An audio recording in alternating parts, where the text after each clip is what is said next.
More than 95% of the people procrastinate to some degree. Just think about it. If you are able to do work without procrastinating, you will get ahead of literally 95% of the people. So, procrastination is basically the action of postponing or delaying something. For example, you have an assignment due next week and you haven't even started yet. You think about it and decide to start later instead of completing it now. And as you get closer to the deadline, you will have a lot of stress to complete that project. Now just imagine if you did the assignment on the day it was given. You will literally feel so much lighter for the whole week. This is the power of not procrastinating. The first step in overcoming procrastination is to identify the underlying problem. Instead of overwhelming yourself with a long to-do list, focus on just one task at a time. By narrowing your attention to a single task, you can alleviate the feeling of being overwhelmed and increase your productivity. For example, if you have a book to read, start by reading just one page or even just one line. Remember, doing something is always better than doing nothing at all. It's important to note that procrastination can sometimes be linked to serious stress, ADHD, OCD, anxiety, or depression.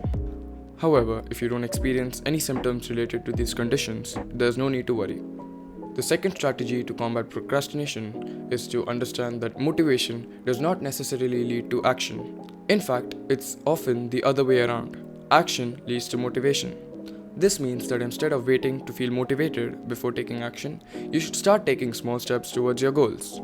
For example, you might be motivated to go to the gym after seeing the progress you have made in the past. Similarly, you might feel motivated to study after receiving good grades in an exam. If you're struggling with studying or self-improvement, feel free to leave a comment or reach out for assistance. I'm here to overcome any challenges that you may be facing. So something similar happened to me recently in my past exam. I used to hate studying German, but in the previous exam, I got good grades in German, so that just made me more motivated. The third and final strategy to overcome procrastination is to break your work down into smaller, more manageable chunks. Often, the reason why we don't start working on a task is because it feels too overwhelming. By breaking it down into smaller pieces, you can make it easier to get started. For instance, if you don't feel like working out, you can just start by doing one push-up or just one bicep curl. Once you have already started, you'll likely find it easier to continue and do more. The same principle applies to studying. Aim to read just one paragraph or write 2 lines. Once you have started, it becomes easier to keep going. Remember, the hardest part is getting started, so if you make it easier to begin, there's nothing stopping you. By breaking through the initial friction between you and your work, you can effectively overcome procrastination. In conclusion, by identifying the problem, understanding the relation between action and motivation, and by breaking down work into manageable chunks, you can successfully overcome procrastination and increase your productivity.